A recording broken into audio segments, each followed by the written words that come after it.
mag-pull. Doon muna. Bago ka mag-pull. Ang pinakamatanda kong tita, 71. Tita ko yun. Pangalan niya. Pindutin mo yung Lakas pa remote. nun. Stop ka muna. Hanggang Nilakad kayo sa mall. umangat doon. Yung manipis.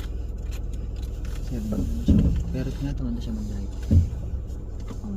Ayaw niya na mag-drive. Nasa Pilipinas?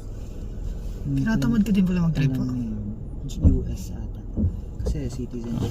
Pinilit lang siya ng mga anak na kasama. You ride pick up. Alos ha.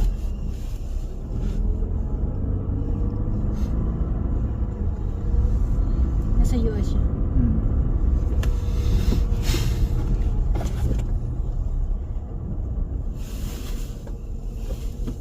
Wala kang signal. Bagsak ka dyan. Hindi ka nagsisignal. Yan ang kahinaan mo. Signal.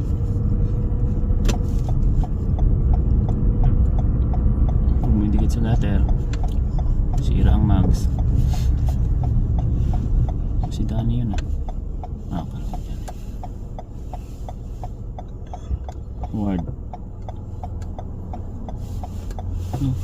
Kanan. Left ka sa stoplight.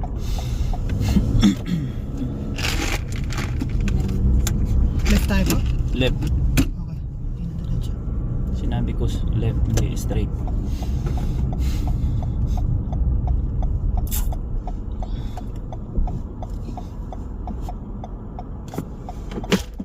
Yan. Pag nag-yellow doon, ready mo na to drive. Pag nag-yellow yan. Yun o, nag-yellow na. Ready mo na sa drive. Ikaw na sunod na. Ang gitna lang muna. May puti. Sige, gitna. Gitna. Gitsa. Wala na nga na. Kaya nga, dapat nandito ka para mabilis ka makalata. Okay. Right turn. Tingnan mo, may car. Hindi ka nag-soldier check. Yan. May blind spot dito eh.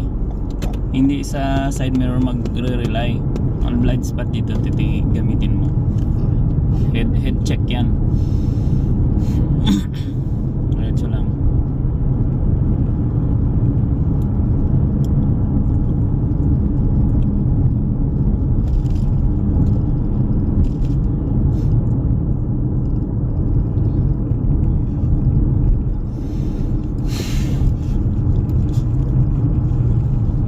Yung pangalawang stoplight doon, right ka. Okay. Water Street, di ba? Yung pangalawang stoplight. Hindi dito.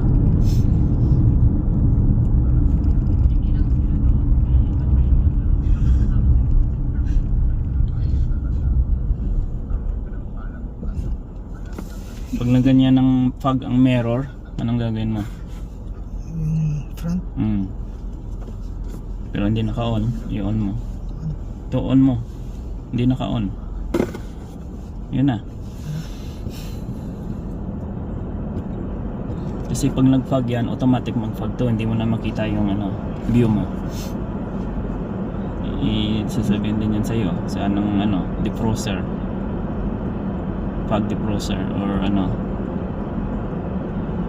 defrost fan.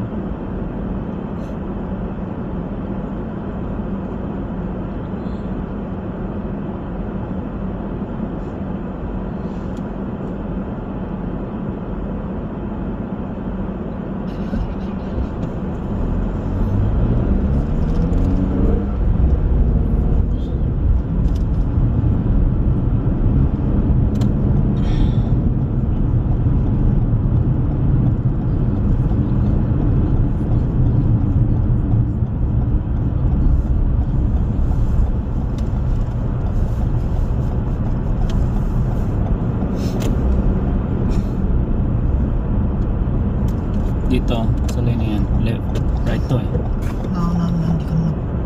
Sige, okay lang. May tao sa likod, wala. Pwede ako dumiretso? O dito na Hindi. talaga? Wait mo lang, kung walang car sa likod, sundan mo itong pick up. Sundan mo siya, right away. Kung may car, hindi mo pwede gawin yun. Okay. Next time tingin ka sa ano, sa road ng sign. Kasi bihira tong road na pupuntahan na hindi natin masyado kabisado. Okay lang yun. Pero kung marunong ka, dapat mag-timing doon. Okay lang naman yun. Basta wala siyang kasunod. Kasi kung may kasunod ka sa likod, bubusinahan ka nun. Diretso lang. Higit ka masyado niyan. So may roundabout, di ba? So yung diretso doon tayo. So half ng roundabout, pasok ko doon sa ano. Yan, pag walang car, okay lang. Pero pag may car na pakapasok sa roundabout, huwag kang pumasok. Oh, stop! Sabi ko, pag may tao, stop. Pag may pumasok sa roundabout na una sa'yo, wait ka. Dapat wala kang huwag kang mauna doon kasi may nauna. Bawal yun eh. Pasok ka dyan sa right side sa parking.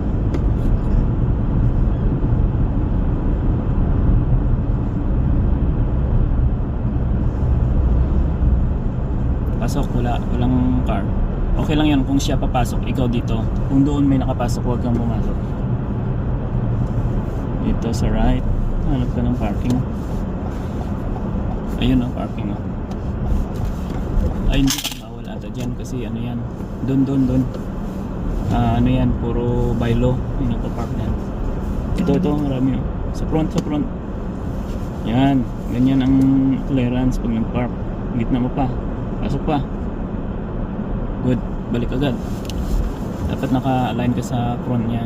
Pareho kayong distance. Ano. Parang kulang. Maluwag ka dito. Diyan, dikit ka. Dikit masyado dito. Also dito, iulitin mo. Atras ka.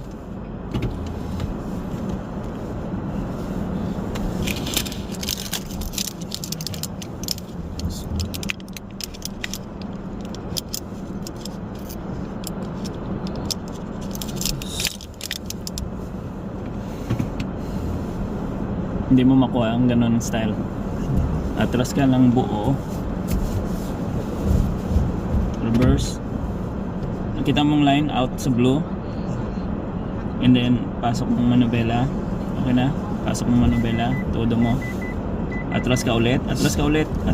Pinasok mo lang yung manubela. Inatras mo lang ulit. May tao sa likod pa. Walang problema dyan. Go. Ngayon, pasok ka na. Drive ka na.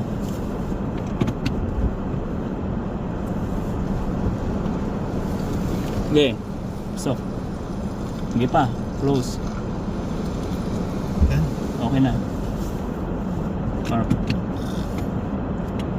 Wait mo lang. Masyado ka nang mamadali. Naglo-loading ng ilaw. Okay na.